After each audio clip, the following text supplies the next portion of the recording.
नमस्कार दोस्तों, विकास study circle के यूट्यूब चैनल पर आप सभी का स्वागत है। दोस्तों, आज 6 जनवरी 2023 से संबंधित जो महत्वपूर्ण करंट अफेयर है उस पर हम लोग चर्चा करेंगे। आप लोग दोस्तों वीडियो के साथ अंत तक अवश्य बने रहें तथा वीडियो को ज़्यादा से ज़्यादा लाइक करें, शेयर करें और चैनल को अधिक से अधिक सब्सक्राइब करें। चलिए दोस्तों, देखते हैं आज का हमारा पहला प्रश्न है, हाइड्रोजन संचालित ट्रेन शुरू करने वाला एशिया का पहला देश कौन है। तो दोस्तों, हाइड्रोजन संचालित ट्रेन शुरू करने वाला एशिया का पहला देश है चीन। और ये दोस्तों जो हाइड्रोजन संचालित ट्रेन है इसकी स्पीड कितनी है, 160 किलोमीटर प्रति घंटा। अगला है पॉइंट दोस्तों, देखिएगा, विश्व की प्रथम हाइड्रोजन संचालित ट्रेन कहाँ चलाई गई। दोस्तों, ये विश्व की प्रथम, अगर पूछा जाए कि विश्व की प्रथम हाइड्रोजन संचालित ट्रेन कहाँ चलाई गई तो जर्मनी में। आप लोग याद रखिएगा कि एशिया का पहला देश कौन सा है जिसमें हाइड्रोजन संचालित ट्रेन शुरू हुई तो चीन, और विश्व का प्रथम हाइड्रोजन संचालित ट्रेन शुरू करने वाला देश जो है जर्मनी। इसमें दोस्तों जो जर्मनी में चलाई गई ट्रेन है ये हाइड्रोजन संचालित, ये इन ट्रेनों का निर्माण किसने किया या किस कंपनी ने किया तो अल्ट्रासाम कंपनी जो है फ्रांस की, इसने दोस्तों ये हाइड्रोजन संचालित ट्रेन का निर्माण किया है। अगर भारत की दोस्तों बात की जाए तो भारत की पहली हाइड्रोजन संचालित ट्रेन कहाँ से कहाँ तक चलेगी तो सोनीपत से जिंद, इसके मध्य दोस्तों चलाई जाएगी और जो 89 किलोमीटर के रेलवे ट्रैक पर चलाई जाएगी। तो आप लोग याद रखिएगा ये आगामी वर्षों में चलाई जाएगी। जो भारत की पहली हाइड्रोजन संचालित ट्रेन सोनीपत से जिंद के मध्य 89 किलोमीटर के रेलवे ट्रैक पर चलाई जाएगी। तो आप लोग याद रखिएगा कि विश्व की प्रथम हाइड्रोजन संचालित ट्रेन कहाँ चलाई गई, जर्मनी में अल्ट्रासाम कंपनी के मदद से दोस्तों ये निर्मित की गई। अल्ट्रासाम कंपनी जो है यह फ्रांस की है। अगर बात की जाए कि एशिया का पहला देश कौन सा है जिसमें हाइड्रोजन संचालित ट्रेन शुरू हुई तो वह चीन है। और भारत में दोस्तों कहाँ से कहाँ तक किसके मध्य चलाई जाएगी, सोनीपत से जिंद के मध्य 89 किलोमीटर के ट्रैक पर यह चलाई जाएगी। आगे देखिएगा, अगला प्रश्न है, हाल ही में हाल ही में अरुणाचल प्रदेश में सियोम पुल का उद्घाटन किसने किया। तो दोस्तों जो सियोम पुल है यह अरुणाचल प्रदेश में बनाया गया है, इसका उद्घाटन किया है रक्षा मंत्री राजनाथ सिंह ने। इसमें दोस्तों जो सियोम पुल है इसका निर्माण किसने किया तो सीमा सड़क संगठन जो है बीआरओ, बॉर्डर रोड ऑर्गेनाइजेशन, इसने दोस्तों इस पुल का निर्माण किया है। बीआरओ की स्थापना की बात की जाए तो इसकी स्थापना हुई है 1960 को। और आप लोग याद रखिएगा जो सीमा सड़क संगठन है यह रक्षा मंत्रालय के अंतर्गत आता है। यह चीज़ आप लोग ध्यान रखिएगा कि यह रक्षा मंत्रालय के अंतर्गत आता है।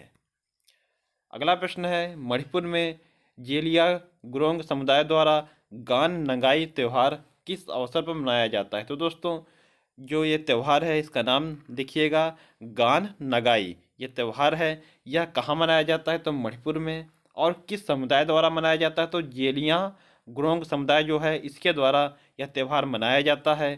तो कह रहा है कि किस अवसर पर मनाया जाता है तो फसल की कटाई पर दोस्तों यह त्यौहार मनाया जाता है। आप लोग ध्यान रखिएगा, गान नगाई जो त्यौहार है यह मणिपुर में मनाया जाता है और जो जेलिया गुरोंग समुदाय है इसके द्वारा मनाया जाता है। फसल की कटाई के अवसर पर यह त्यौहार मनाया जाता है और यह त्यौहार दोस्तों वर्ष के अंत का प्रतीक है। आगे देखिएगा, अगला प्रश्न है, नट संकीर्तन यूनेस्को की अमूर्त धरोहर में शामिल है, यह किस राज्य का है। तो दोस्तों जो नट संकीर्तन है यह यूनेस्को की अमूर्त धरोहर में शामिल है, यह मणिपुर राज्य का है। अगला है प्रश्न, मणिपुर का मार्शल आर्ट कौन सा है तो थांगटा जो है यह दोस्तों मणिपुर का मार्शल आर्ट है। अगर पूछा जाए मध्य प्रदेश का मार्शल आर्ट क्या है तो दोस्तों मलखम्ब, मलखम्ब दोस्तों यह मध्य प्रदेश का है। तो और ये जो मणिपुर का है मार्शल आर्ट यह थांगटा है। अगला प्रश्न देखिएगा, मणिपुरी शास्त्रीय नृत्य की प्रमुख नर्तिका उनका दोस्तों नाम क्या है तो उनका नाम है झावेरी बहन। ये मणिपुर शास्त्रीय नृत्य की प्रमुख नर्तिका हैं। अगला है दोस्तों प्रश्न, मोपा अंतर्राष्ट्रीय हवाई अड्डा कहाँ स्थित है तो गोवा में स्थित है मोपा अंतर्राष्ट्रीय हवाई अड्डा। इसका दोस्तों अभी नाम बदल दिया गया है, आगे प्रश्न में आप लोग देखेंगे। मोपा अंतर्राष्ट्रीय हवाई अड्डा कहाँ स्थित है तो गोवा में। आगे देखिएगा, अगला प्रश्न है, जल मिशन जल मि, जग मिशन दोस्तों जग मिशन जिसे दूसरी बार यूएन वर्ल्ड हैबिटेट अवार्ड मिला, यह मिशन किस राज्य से संबंधित है। तो दोस्तों जो जग मिशन है यह इसे दूसरी बार यूएन वर्ल्ड हैबिटेट अवार्ड मिला है। यह मिशन किस राज्य से संबंधित है? तो उड़ीसा राज्य से। आप लोग ध्यान रखिएगा, जो जग मिशन है यह उड़ीसा राज्य से संबंधित है और इसे दूसरी बार यूएन वर्ल्ड हैबिटेट अवार्ड से सम्मानित किया गया। यूएन वर्ल्ड हैबिटेट अवार्ड जो है यह 1985 से प्रारंभ हुआ और यूके की जो ब्रिटेन है इसकी संस्था द्वारा दिया जाता है। जग मिशन की बात की जाए तो दोस्तों 2018 से प्रारंभ किया गया जग मिशन। उद्देश्य इसका क्या है? तो स्लम उन्नयन, यानी दोस्तों जो झुग्गी झोपड़ी में रहने वाले लोगों का जीवन स्तर बेहतर करना इस जग मिशन का उद्देश्य है। तो याद रखिएगा, जग मिशन किस राज्य का है? तो उड़ीसा राज्य का है। आगे देखिएगा, अगला प्रश्न है बायोडाइवर्सिटी पर कनाडा के मॉन्ट्रियल में कौन से कॉन्फ्रेंस ऑफ पार्टी का आयोजन हो रहा है? तो दोस्तों बायोडाइवर्सिटी जो जैव विविधता है, जैव विविधता, इस पर दोस्तों कनाडा के मॉन्ट्रियल में कौन से कॉन्फ्रेंस ऑफ पार्टी COP का आयोजन हो रहा है? तो COP 15। यह चीज़ आप लोग ध्यान रखिएगा कि बायोडाइवर्सिटी पर जो है COP का आयोजन कहाँ किया गया? तो कनाडा के मॉन्ट्रियल में। और जो COP 27 की बात की जाए तो यह मिस्र में आयोजित किया गया। आपको पता होगा COP 27 यह मिस्र में आयोजित किया गया। और यह दोस्तों किससे संबंधित है? तो जलवायु परिवर्तन से। जलवायु परिवर्तन से याद रखिएगा आप लोग दोस्तों, जो COP 27 है जिसका आयोजन मिस्र में किया गया यह जलवायु परिवर्तन से संबंधित है। और जो ये कनाडा के मॉन्ट्रियल में आयोजित हुआ COP यह बायोडाइवर्सिटी या जैव विविधता से संबंधित है। और उनका क्रम भी याद रखिएगा, जो बायोडाइवर्सिटी से संबंधित है यह है COP 15 और जलवायु परिवर्तन से संबंधित है COP 27। आगे देखिएगा दोस्तों, अगला प्रश्न है ONGC के वर्तमान में अध्यक्ष कौन है? तो दोस्तों ONGC के वर्तमान में अध्यक्ष हैं अरुण कुमार सिंह। याद रखिएगा दोस्तों। और अगर बात की जाए ONGC की पहली महिला अध्यक्ष तो अलका मित्तल थी। अलका मित्तल, इनका नाम भी दोस्तों आप लोग याद रखिएगा। अगर बात की जाए ONGC की पहली महिला अध्यक्ष अलका मित्तल और वर्तमान में ONGC के अध्यक्ष कौन है? अरुण कुमार सिंह। ONGC दोस्तों एक यह महारत्न कंपनी है, यह महारत्न कंपनी है। वर्तमान में भारत में कितनी महारत्न कंपनी है? तो कुल 12 वर्तमान में महारत्न कंपनी है भारत में। नवीनतम कौन सी है? तो REC या दोस्तों नवीनतम जो महारत्न कंपनी है रूरल इलेक्ट्रिफिकेशन कॉरपोरेशन। और ONGC की बात की जाए oil and natural gas corporation, इसके वर्तमान में अध्यक्ष हैं अरुण कुमार सिंह। आगे देखिएगा, अगला प्रश्न है मोपा इंटरनेशनल एयरपोर्ट। दोस्तों मोपा इंटरनेशनल एयरपोर्ट कहाँ स्थित है? गोवा में। अभी ऊपर प्रश्न हमने देखा, तो इसका नामकरण किसके नाम पर किया गया है? तो दोस्तों मैंने बताया था कि मोपा इंटरनेशनल जो एयरपोर्ट है इसका नाम बदल दिया गया है। तो इसका नाम अब रखा गया है डॉक्टर मनोहर पर्रिकर के नाम पर। अब नाम हो गया इसका दोस्तों मनोहर पर्रिकर इंटरनेशनल एयरपोर्ट। आप लोग याद रखिएगा, ये स्थित कहाँ है? गोवा में। तो दोस्तों मनोहर पर्रिकर आप लोग नाम से परिचित होंगे, गोवा के दोस्तों CM भी रह चुके हैं और भारत के रक्षा मंत्री भी दोस्तों रह चुके हैं।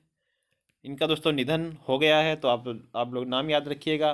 जो मोपा इंटरनेशनल एयरपोर्ट है इसका नाम किसके नाम पर रखा गया? तो डॉक्टर मनोहर पर्रिकर के नाम पर। अगला प्रश्न देखिएगा, बात की जाए चंडीगढ़ एयरपोर्ट का नया नाम क्या है? तो शहीद भगत सिंह एयरपोर्ट। जो चंडीगढ़ एयरपोर्ट है दोस्तों इसका नया नाम क्या है? शहीद भगत सिंह एयरपोर्ट। अगला दोस्तों प्रश्न देखिएगा, भारत की किस महिला खिलाड़ी को para badminton player of the year 2022 नामित किया गया? तो दोस्तों para badminton player of the year 2022 किसे नामित किया गया है? मनीषा रामदास को। आप लोग याद रखिएगा, किसे? भारत की किस महिला खिलाड़ी को para badminton player of the year 2022 नामित किया गया? मनीषा रामदास को। अगला प्रश्न है, भारत के किस शहर में दुनिया का पहला गोल्ड ATM स्थापित किया गया? तो दोस्तों हैदराबाद में दुनिया का पहला गोल्ड ATM स्थापित किया गया है।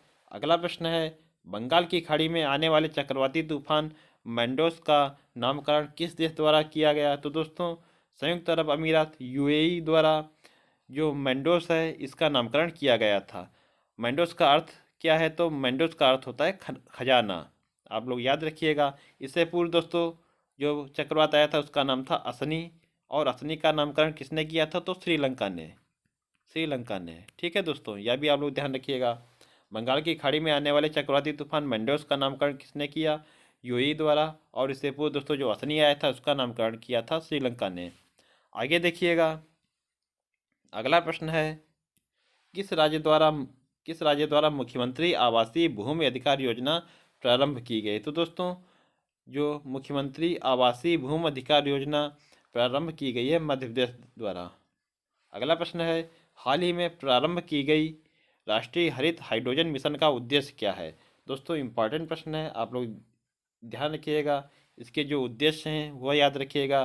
राष्ट्रीय हरित हाइड्रोजन मिशन के उद्देश्य बात की जाए दोस्तों, राष्ट्रीय हरित हाइड्रोजन मिशन, इसके लिए अभी 19,744 करोड़ रुपए आवंटित किए गए हैं इस मिशन के लिए। तो दोस्तों 19,744 करोड़ रुपए ध्यान रखिएगा। राष्ट्रीय हरित हाइड्रोजन मिशन, इसका देखते हैं दोस्तों।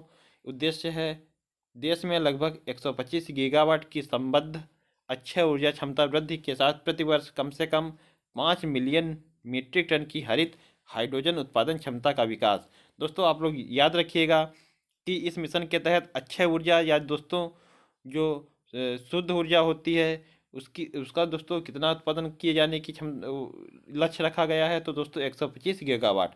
और यह दोस्तों कब तक पूरा करने का लक्ष्य है? 2030 तक। तो याद रखिएगा, राष्ट्रीय हरित हाइड्रोजन मिशन के तहत कितनी ऊर्जा जो है अक्षय ऊर्जा उत्पादित की जानी तय की गई है? तो 125 गीगावाट। और इसमें दोस्तों प्रतिवर्ष कम से कम 5 मिलियन मीट्रिक टन जो है हरित हाइड्रोजन उत्पादन क्षमता का विकास किया जाना है, यह भी आप लोग याद रखिएगा। आगे देखिएगा, अगला है दोस्तों 8 लाख करोड़ रुपए से अधिक का कुल निवेश। यह भी दोस्तों इसका लक्ष्य रखा गया है।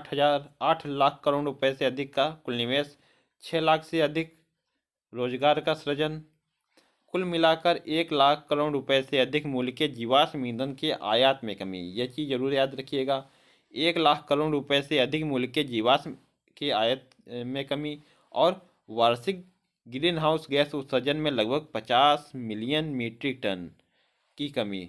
यह चीज़ दोस्तों, यह पॉइंट भी आपके लिए इम्पोर्टेंट रह सकता है कि वार्षिक ग्रीन हाउस गैस उत्सर्जन में लगभग कितने की कमी करने का दोस्तों लक्ष्य है? 50 मिलियन मीट्रिक टन, 50 MMT। ठीक है दोस्तों, इसमें एक चीज़ याद रखिएगा कि इसका दोस्तों जो अक्षय ऊर्जा उत्पादन की क्षमता कितने रखी गई है? 125 गीगावाट। और हरित हाइड्रोजन उत्पादन क्षमता 5 मिलियन मीट्रिक टन। आगे देखिएगा, अगला प्रश्न है दोस्तों, मातृ मृत्यु दर जो MMR है, इसमें आई गिरावट वर्ष 2014-16 में कितनी थी? 130। और 2018-20 में कितनी हो गई है? तो 97। याद रखिएगा, इम्पॉर्टेंट ये भी दोस्तों प्रश्न है कि मातृ मृत्यु दर जो MMR है, इसमें आई गिरावट वर्ष 2014 से 16 के मध्य कितनी थी? 130। और 18 से 20 में कितनी हो गई है? तो 97। जो MMR है या मातृ मृत्यु दर, या दोस्तों कितने पर काउंट की जाती है? तो 1 प्रति 1 लाख पर दोस्तों यह काउंट की जाती है। यह चीज़ आप लोग याद रखिएगा कि प्रति 1 लाख पर दोस्तों यह काउंट की जाती है। आगे देखिएगा, अगला प्रश्न है, सुन्नी बांध जल विद्युत परियोजना से संबंधित सत्य कथन। तो सुन्नी बांध जल विद्युत परियोजना से संबंधित सत्य कथन देखिएगा, इसमें दोस्तों सुन्नी बांध जो जल विद्युत परियोजना है, यह हिमाचल प्रदेश राज्य की योजना है। दूसरा दोस्तों सतलज नदी पर बनाई जा रही है। तीसरा इसकी विद्युत क्षमता कितनी है? तो 382 मेगावाट। अगला है दोस्तों, हिमाचल प्रदेश को 40 वर्षों तक इस परियोजना से निर्मित विद्युत का 12% फ्री मिलेगा। यह भी आप लोग याद रखिएगा कि 40 वर्षों तक जो इस विद्युत परियोजना से उत्पादित विद्युत होगी उसका 12% जो है हिमाचल प्रदेश को फ्री मिलेगा। आगे देखिएगा, अगला प्रश्न है, FSSAI के द्वारा उत्तर प्रदेश के किस रेलवे स्टेशन को 5 स्टार रेटिंग प्रमाणन के साथ ईट राइट स्टेशन से सम्मानित किया गया? तो दोस्तों FSSAI food safety standard authority of India, इसके द्वारा उत्तर प्रदेश के दोस्तों जो वाराणसी कैंट रेलवे स्टेशन है, इसे 5 स्टार रेटिंग प्रमाणन के साथ ईट राइट स्टेशन से सम्मानित किया गया। तो दोस्तों आप लोग याद रखिएगा, स्टेशन का नाम क्या है? Varanasi cantt railway station. Food safety standard authority of India, इसकी स्थापना की बात की जाए तो स्थापना हुई है 2008 में। और एक्ट या अधिनियम की बात की जाए तो 2006 का अधिनियम है, ध्यान रखिएगा आप लोग। आगे देखिएगा, अगला प्रश्न है, पश्चिमी घाट में बैंगनी नीले रंग के पुष्प जो 12 वर्षों में केवल एक बार पुष्पित होते हैं, इस पुष्प का क्या नाम है? तो दोस्तों जो पश्चिमी घाट में बैंगनी नीले रंग के पुष्प जो 12 वर्षों में केवल एक बार पुष्पित होते हैं, इस पुष्प का नाम है नील कुरुंजी। याद रखिएगा दोस्तों, इम्पॉर्टेंट प्रश्न है, इम्पॉर्टेंट प्रश्न है कि इस फूल का या पुष्प का नाम क्या है? तो नील कुरुंजी। अगला है प्रश्न, हाल ही में किस राज्य में दीदीर सुरक्षा कवच अभियान लॉन्च किया गया? तो दोस्तों जो दीदीर सुरक्षा कवच है यह लॉन्च किया गया है पश्चिम बंगाल में। पश्चिम बंगाल में आप लोग इसको जरूर ध्यान रखें। आगे देखिएगा, आज का हमारा अंतिम प्रश्न है, किस मंत्रालय ने जल दूत ऐप लॉन्च किया? तो दोस्तों आप लोग ध्यान रखिएगा, जल दूत ऐप यह ग्रामीण विकास मंत्रालय द्वारा लॉन्च किया गया है। आप लोग ध्यान रखें, जल दूत ऐप यह जल शक्ति मंत्रालय द्वारा लॉन्च नहीं किया गया है, यह लॉन्च किया गया है ग्रामीण विकास मंत्रालय द्वारा। आशा करता हूं दोस्तों आप लोगों को प्रश्न समझ में आए होंगे। वीडियो दोस्तों आपको अच्छा लगा हो तो वीडियो को लाइक करें, शेयर करें और चैनल को अधिक से अधिक सब्सक्राइब करें। मिलते हैं दोस्तों अपने अगले वीडियो में, तब तक के लिए आप लोगों को बहुत बहुत धन्यवाद। जय हिंद दोस्तों।